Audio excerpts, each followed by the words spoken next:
We are back. You are chatting with John P. Today, I am going to be talking about some watches that are from very popular watch brands, some of the hottest watch brands today. Of course, Rolex is going to be on the list. I bet you could have guessed. But these watches I'm going to talk about are watches that from here at delraywatch.com, as well as all the questions and conversations I have and I field on places like my Instagram, The Real John P, and of course the comments below, why people just don't buy these watches as often as some of their counterparts from the brands. Now, I talk with so many of you out there, once again, in the comments below. Make sure to leave things you'd like to see there in the future. Please don't forget to thumbs up, like, and subscribe. And really, I do use these things that you tell me or talk to me about to make these videos. So I find it very interesting, and I also like to share the information with others, which I'm going to do here today. On the wrist, Rolex OP39 discontinued red grape. I know I have other watches here, and obviously so many that I could be showing you here from Del Rey Watch, but for whatever reason, this is just my go-to everyday wear. Let's jump right into the first watch, and this is the Rolex Milgauss. Now, I'm talking about current, or at least somewhat current generation Rolex Milgauss, not the earlier examples when this watch was originally created. Some of the vintage certainly more desirable considering the very limited production quantities that are have been floating around out there. But nonetheless, the Milgauss is the watch that is shielded from magnetic fields. A lot of watches are, but specifically this one can handle a lot more. It is in the name, after all, with Gauss, Milgauss in the name of the watch. So I did another video where I talked about it, but the interesting thing about why I find watch collectors not buying this watch particularly is that it's bigger than the Rolex Submariner, and even some guys and gents and even ladies today, of course, say that the Submariner, if it weren't a Submariner, and as iconic and classic that it is, they just would not actually buy the watch because it does sit a little bit big on the wrist today. I mean, actually, the Milgauss is about 2 millimeters thicker, almost, right? Remember, there is an additional component. There's a metal cage inside of the watch, which actually allows the watch to shield the movement and mechanisms from magnetic fields. But also, it's about 2 millimeters deeper lug to lug, and so when you put it on your wrist, it does have a lot of presence. Now, we're talking about a small measurement there, right? 2 millimeters, but comparatively, it does make up and take up more wrist space, and on the wrist, depending on the dimensions, it does wear much larger. It's heavier, it's chunkier, it has the added cage inside of the watch. And so the Milgauss, personally for myself, I would really have to grow a little bit of meat on the wrist for me to be able to pull that off and have a comfortable wear. It might look okay, but for me, 6.5-inch wrist, which I know there are guys out there, believe it or not, for those that have bigger wrists, there are guys that have smaller wrists. The Milgauss just totally goes off the radar, and even sometimes the Submariner, but the Milgauss is bigger. So the Milgauss is the first one, iconic brand, popular brand, but the watch, albeit a popular watch, not as close to being as popular as something like a Submariner or a Daytona. Next, we have an Omega watch. And by the way, let me go ahead and just preface this one by saying all the watches on this list are not bad watches by any means. They're all, of course, of good quality. Certainly on the video, I'm not talking about anything that generally people would say are bad watches, and if they are, I always make sure to chime in there as well. So I don't want anyone to get upset that maybe they own one of these watches on the list and they're I'm putting it in a negative light. I'm only sharing information about feedback that people tell me, and we have the Omega Constellation next. Now, the Omega Constellation, of course, they've had some different versions, but the Constellation I'm talking about is the integrated bracelet style watch. Now, there's so many of these out there, and I'm sure that plays a factor in why it's just not that popular, especially compared to things like the Seamaster, things like the Speedmaster, iconic Omega classic, arguably timeless watches and styles of watches. But particularly with this watch, I think it gets a bad kind of taste in collectors' mouths, because when this watch was really produced, and I mean, they produced so many for the watch of that time, I want to say the 80s, early 90s, that piece just so drastically devalued because it just looked outdated. There was a period of time where, it just looked so late 80s where some vintage watches were cool, right? In the mid to late 2000s up until today, some vintage watches were cool, but that integrated style vintage really hadn't taken off yet. Now it's kind of starting to kind of be revitalized, and you see it, of course, with the Royal Oaks. You see it even with some people jumping into the Piaget Polo lines from way back, which was one of the hottest watches in the very early days, the 70s and 80s.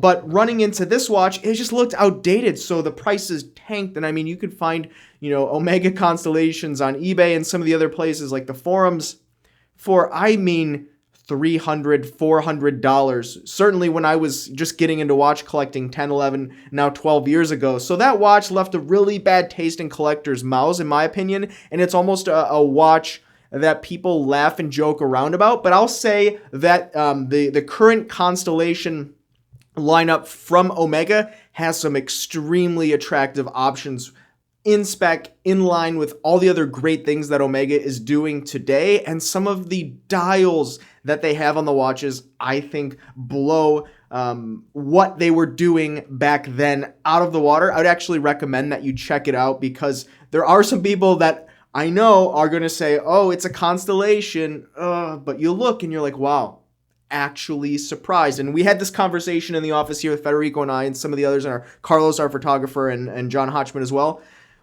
Some of us, let's just say, were embarrassed, but happy to be embarrassed and surprised at what Omega is doing with the Constellation today. That's enough on that one. Let's roll into another watch from an iconic, absolute superior, at least perceived superior watch brand, Patek Philippe. We have the entire Ellipse lineup. Now, this is a watch that is, of course, a dress watch, and it takes a certain person to want to add it to its collection. It is iconic, but only because it's a long-standing design in the Patek Philippe lineup, and some people really do enjoy it. Personally, I can say that the Ellipse lineup is really not for me, and personally, and I'll share you my perspective, but this is a perspective that other watch collectors have as well, and I'd love to hear it in the comments below if this is you. But with the Ellipse, what Patek Philippe really has done, well, albeit they have updated the movement a little bit as time goes on in different variations,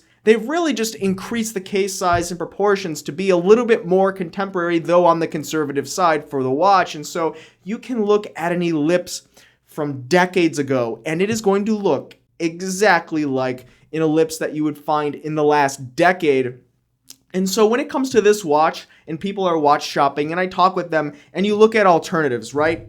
Thousands of options, any choice is based on preference and considering alternatives. And we as watch collectors, let's face it, we all have things that we like and sometimes very picky and adamant about it. I can assure you that. And so when we talk about the Ellipse, are you going to buy a watch that looks exactly like it used to, or maybe jump into something that's a little bit more new and novel and truly updated? Now, there is something to be said about the timelessness of the watch, but when you consider that it's just not a watch that ever was really popular, it didn't really get that cash and that following that all of the other models that we can name and enjoy today, right? We have the Aquanaut, which, in the last 10 years has really become popular. Before that, it really wasn't that popular. And of course, the Nautilus and the variations of the Calatrava, but the Ellipse never took on non-traditional case size, case shape rather. So that adds to it. But if you are an Ellipse owner, I would love to hear it in the comments below. I want to take a gamble and a wager that there might be 2 people watching this video that are an Ellipse owner. Not a bad watch, but I just don't know anyone that adds it to their collection. Leave in the comments below. I would actually be super interested in hearing if you do have one added to your collection and why. Next, we have the Rolex Cellini Moonphase, the 50535. I personally really love this watch. Many watch collectors out there really love this watch, but when it comes time to putting the money where the mouth is at over $20,000 for this particular watch and having the Rolex name on the wrist, not everyone is willing to do that, right? When we're talking about watches, we're talking luxury goods, and at that price point, you get into some really interesting options, right? You get into some really fine complications, some tourbillons, perhaps even some pre-owned repeaters, and you get into some really serious pieces. And when you consider that this watch is a Rolex, but you're not getting the Rolex recognition, which I don't care about and many other collectors don't care about, but a lot really do. When you do put down that 20,000, I see people rather getting into a Daytona and overpaying for it, paying nearly double retail price. Prices have gone up, but double retail price roughly, than paying, retail price on this watch and not getting that kind of luxury notoriety, because most people will not recognize this watch. Maybe if they see Rolex on it, but outside of watch collectors, I don't see this watch being that interesting. You might get someone that walks in to get a Submariner in a Rolex boutique and, oh, wow, they actually happen to have one of these. Yeah, it's the only thing in the store. I'll buy it. What a coincidence. But otherwise, I don't see it. What do you guys think about this watch? Great watch, beautiful watch. I love it. But is anyone out there actually preferring this over the sports models? Would love to hear it. Comments below. Next, we have a Tudor Advisor. Now, the vintage Tudor Advisors and the Tudor Advisors with the commingling of the Rolex parts with the bracelet and, still from the periods of time where they would put the Rolex crowns on the watches. Those Tudors are absolutely awesome. I love those Tudor Advisors. But when we get into the recent Tudor Advisors from within the last decade, I know they still have it on the website, but I don't know if they're actually still producing them, because I think they have a bit of a stockpile. And it seems like when Tudor unveiled this kind of remake of the Advisor, they expected there to be a high demand because of that kind of vintage feeling thing that's going on in the industry, but it just didn't happen. And frequently you see these things half off retail floating around out there. And I personally don't know anyone with them. And I think kind of the issue is that the watch, while it has a cult following in vintage, there was just a period of time where the watch was completely missing. Whereas you have other watches like, of course, from Rolex, that the lineage is just there the whole time. The model just kept going and going. Even looking at some of these other watches that are completely ignored somewhat, like the Cellini, arguably, right? They added the moon phase, but the Cellini line existed. You look at the Advisor, and it's something they tried spinning up, and, with an alarm, a complication that many people just really aren't going to use. Sure, dive watches aren't used either, but it's not exactly a complication, right? This is a feature of the watch, and sometimes people also find that it's just a little bit intrusive. It dings when you don't want it to. It dongs when you don't want it to. Someone's going to make a meme out of that phrase, by the way. And you see it also with the JLC Memovox. Many people thought it was cool, right? The Memovox, including the current lineup, it's interesting. It's cool. It looks really nice, and people are going to buy some of them.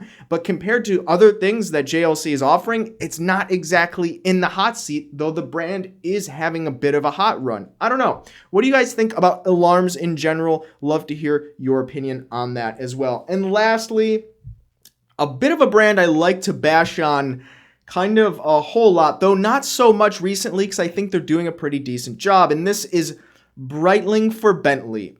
All of the Bentley automobile branded Breitling watches. These watches are for a certain person, and that certain person I don't know, because you would think that they're for the Bentley owners. But anytime I ever see someone wearing this watch or having a watch, maybe they like the design and they got a great deal, but I don't see many people. Let me put it this way. I'm in South Florida, by the way, where there are so many Bentleys everywhere. You don't see anyone ever wearing this watch in the Bentley. You see the Audemars Piguet, you see the Patek Philippe, or maybe a Rolex. You don't see the Breitling for Bentley. So I don't know if maybe Breitling missed the mark on this one, and that's when they were going through their tough phase. And now, of course, they're kind of restructuring and changing direction. I don't know. I don't know what the deal is necessarily with this one, but I certainly know that speaking with other collectors, it's almost like it takes away from the watch, right? It's like, because they don't have the Bentley, it's like, why would they buy the watch unless they got such a great deal on it? But if it didn't say Bentley, the watch may be, trading at higher numbers. And you also see this surprisingly with the Aston Martin JLC. You would think that a brand with prestige like that would add value to the watch, but it's almost like, an imposter syndrome, perhaps, right? You get the watch and then it says a car on it. You don't have the car, even if you might have other great cars. And it's like, well, I don't associate with that brand, but I associate with this brand. So now as a consumer and a watch guy, a watch collector, you need to associate with both brands. And how frequently does that happen? To give you another example, you have the Bremont or Bremont, and not a brand I really ever talk about, but they made a Jaguar and put it right on the dial. And those watches also trade pretty low, albeit, Bremont generally does, but much lower than the other watches. And not to mention the Girard-Perregaux entire Ferrari lineup. They made so many Ferrari Girard-Perregaux watches, and rolling into the Ferrari Panerai. These watches trade at a fraction of what the unbranded versions of those watches trade at. And once again, I think it's because of that commingling and mixing of brands. Now you need to kind of associate with both. And are you going to? What are the chances? Was any market survey really released around this? I don't know. But once again, some great deals to be had on those watches because you are getting the same quality as if it did not say another brand on the dial at the same time.